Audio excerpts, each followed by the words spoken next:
سلام عرض میکنم خدمت شما دوستان عزیز با جلسه 14 از آموزش مقدماتی کار با موتور بازیسازی آنریل انجین 5 در کنار شما هستیم.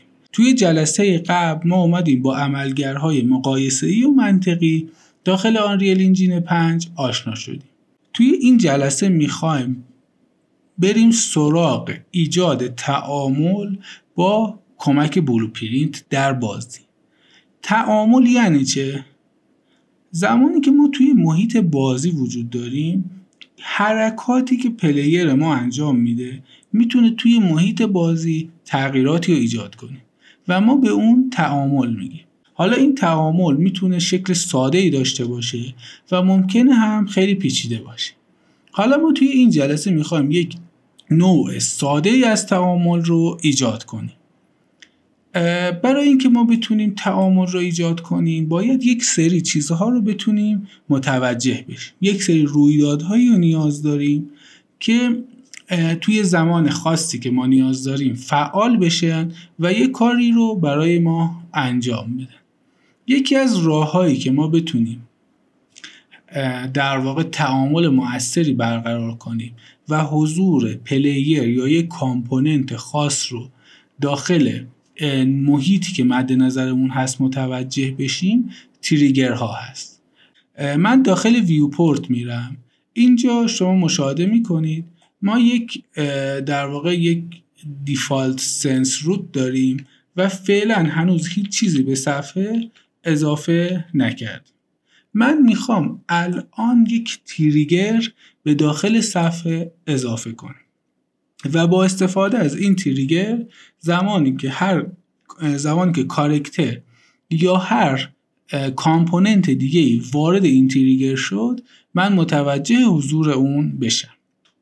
توی بخش کامپوننت اینجا من یه گزینه به اسم سرچ دارم. اگر داخل این اد رو کلیک کنیم میبینم که انواع و اقسام موارد مختلف رو میتونم اضافه کنم. تریگری که من الان دنبالش میگردم باکس نام داره. خب الان این باکس کولیژن در واقع همون یک محیطی و یک کولیژنی رو برای من ایجاد میکنه که من میتونم ازش به عنوان تریگر استفاده کنم. انواع دیگه هم وجود داره، مثلا کپسول باشه یا میتونه به شکل کره باشه. مثلا من اگه کپسول رو بزنم برای من یک در واقع کولیژن ایجاد میکنه به شکل کپسول، یا اگر من بخوام به شکل کره باشه میتونم این کار رو انجام بدم. اما من فعلا به باکس نیاز دارم. من کلمه باکس رو اینجا می نویسم تا یک باکس به من معرفی کنه. خب این باکس رو که زدم، باکس کولیژن که اومد، من میخوام این باکس کولیژن اندازه خاص مد نظر خودمو داشته باشه. میخوام طول زیادی داشته باشه و عرضش همین اندازه‌ای که هست باشه و مقدار عمقش کمتر باشه. خب طولش رو بیشتر میکنم، عرضش رو تغییر نمیدم و عمقش رو هم کمتر میکنم. شبیه یک در شد تقریبا. حالا من اینجا نمای دوربین رو میارم از پرسپکتیو که حالتی هست که سه‌بعدی هست، من میتونم محیط اطراف رو ببینم، به حالت لفت قرار میدم. خب وقتی تو حالت لفت قرار بگیرم من میتونم موقعیت این کولیژن رو خیلی بهتر تنظیم کنم. میخوام دقیقاً کجا قرار بگیره؟ دقیقاً روی سطح این خط قرمز که سطح افقی ما میشه که حد صفر محسوب میشه قرارش بدم. با توجه به این چسبندگی که داره اجازه نمیده من دقیقاً رو اون نقطه قرارش بدم، میام این چسبندگی رو خاموش میکنم و این شکلی میتونم دقیقاً این روی نقطه‌ای که میخوام قرارش بدم. خب حالا برمیگردیم به کجا؟ این رو کامپایل میکنم، سیو رو هم میزنم. الان این باکس کولیژنی که من ایجاد کردم یک سری به نمای پرسپکتیو اول برمیگردم. یک سری رویدادها میشه با توجه بهش ایجاد کرد. چه رویدادهایی؟ من اگه روی این باکس کلیک راست کنم یه قسمتی هست به اسم add event. این add event میگه که یه رویداد برای من بساز تو حالتهای مختلف. مثلا یکی از مهمترینش که اینجا من میتونم بهتون بگم on component begin overlap هست و on component end overlap. begin overlap یعنی یک کامپوننت یه جزء دیگه‌ای بیاد وارد محیط overlap پیدا کنه، وارد محیط این کامپوننت تریگر ما بشه. خب من این ایونت رو ایجاد میکنم. میبینید یک ایونت اینجا ایجاد شد، از نظر شکل شبیه همین ایونت های قبلی هست. خب من این رو اجرا میکنم. میخوام وقتی اوورلپ ایجاد شد روی صفحه نمایش چیزی رو پرینت کنم. پرینت رو میزنم و میگم برای من های رو پرینت کن وقتی که یک کامپوننت اوورلپ پیدا کرد با این تریگر من. خب من الان وقتی به داخل بازی برگردم میبینید این تریگری که من ساختم اینجا قرار داره.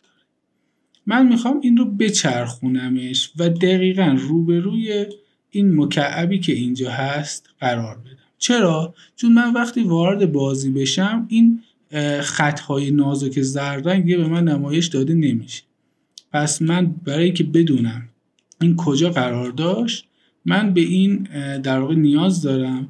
من این رو دقیقاً روبروی این مکعبی که زنبور روی اون قرار داره گذاشته میشه. پس من الان وقتی پلی رو بزنم به محضی که بیام اینجا روبروی این قرار بگیرم های به من نمایش داده میشه. یعنی شما با اون تریگر اوورلپ پیدا کردی، رفتی واردش شدی. من با استفاده از این میتونم یک سری رویدادهای مد نظر خودم رو توی بازی کنترل کنم. مثلا چه رویدادی؟ بیا بهتون یه مثال بزنم.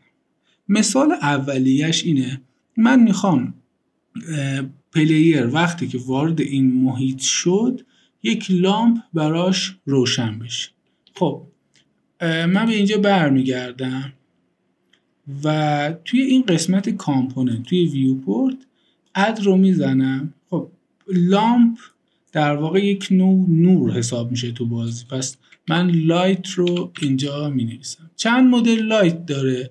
پوینت لایت، اسپات لایت و من از پوینت لایت استفاده می کنم. دایرکشنال لایت هم هست. خب این پوینت لایت رو که بذاریم یک کمی مقدارش رو بالاتر قرار میدم. خب و مقدار نورش رو یک مقدار بیشتر می کنم. رنگ نور رو هم یک مقدار میبرم سمت آبی و خب اینجا اوکی رو میزنم. این الان ویزیبل هم هست. کامپایل و سیو رو میزنم. الان به بازی که برگردیم نوری که این لامپ ایجاد کرده کامل مشخص. برای اینکه رنگ نورش مشخص تر باشه من یک مقدار بیشتر نور رو آبی میکنم. خب به اینجا برمیگردم. الان نور آبی که ایجاد کرده دقیقاً مشخص است. خب من چیکار الان میخوام بکنم؟ میخوام وقتی که پلیر وارد محیط بازی شد محیط این تریگر شد این لامپ روشن بشه. چجوری؟ خب من به یه رفرنس به این از این نیاز دارم. من این رو انتخابش میکنم. این پوینت لایت رو میام توی ایونت گراف این پرینت رو پاک میکنم.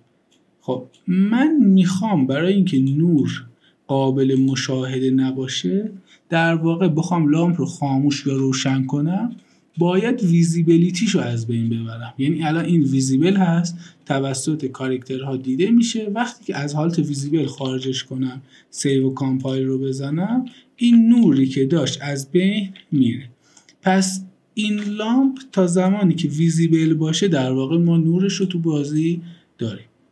من دیفالت رو غیر ویزیبل میذارم و اینجا انتخابش میکنم و وارد بازی میشه. خب اینجا من میگم set visibility.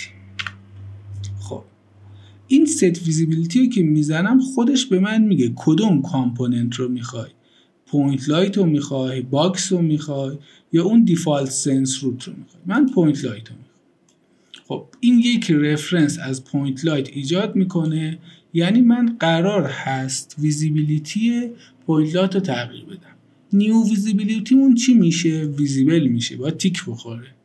پس من اینجا سیو و کامپایل رو که بزنم، الان وقتی که هر چیزی وارد بشه اوورلپ پیدا کنه با اون کلیژن ما، با اون تریگر ما، چه اتفاقی میفته؟ نور لامپ برای ما فعال میشه. الان من پلی رو میزنم. خب من وقتی میرم نزدیک، خب می‌بینید به محضی که به این نقطه رسیدم این لامپ روشن شد و نورش قابل مشاهده است. خب ولی وقتی که از محیط خارج میشم دیگه این لامپ خاموش نمیشه. یعنی چه؟ یعنی من فقط در واقع یک کد گذاشتم که زمانی که نزدیک میشم لامپ رو روشن کنه و فقط همین، کار دیگه ای برای من انجام نمیده. اگه من بخوام این لامپ خاموش هم بشه میتونم یک کد اضافه ایجاد کنم. این کد اضافه ما من میخوام بگم زمانی که خارج شدم از محدوده اون باکس ما، لامپ رو برای من خاموش کن. خب ما توی این باکس گفتیم ایونت ها یکیش بیگین اوورلپ بود، یکیش اند اوورلپ بود. این اند اوورلپ رو اینجا انتخاب میکنم، میگم وقتی که همین رو ست ویزیبیلیتی و همین رو کپی میکنم و اینجا پیستش میکنم.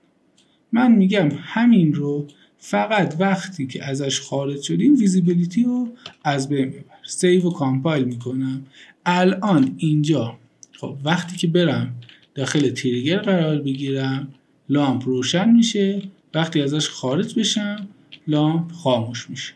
یه مقداری مصنوعی به نظر میرسه، چون که مثلا لامپ ها مثلا به محضی که از محیط خارج بشی سریعا خاموش نمیشه. من میتونم مثلا برای اینکه کمی طبیعی تر به نظر برسه یک دیلی چند ثانیه‌ای قبل از خاموش شدن لامپ اضافه کنم. اینجا توی یک گره ایجاد میکنم به اسم دیلی و یک مدت زمان 5 ثانیه‌ای بهش میدم که تأخیر ایجاد کنه بین زمانی که من خارج شدم تا زمانی که لامپ خاموش بشه. الان پس به این حالت شد، من وارد این نقطه میشم، لامپ روشن میشه و وقتی خارج میشم 5 ثانیه بعدش لامپ خاموش میشه. پس این یک کمی طبیعی تر شد. خب ما میتونیم خیلی کارهای دیگه انجام بدیم. این رو فعلا برای این جلسه داشته باشید. تا جلسه دیگه امیدوارم موفق، پیروز و سربلند باشید و امیدوارم که تونسته باشید از محتویات این جلسه استفاده لازم رو برده باشید. خدا نگهدار شما.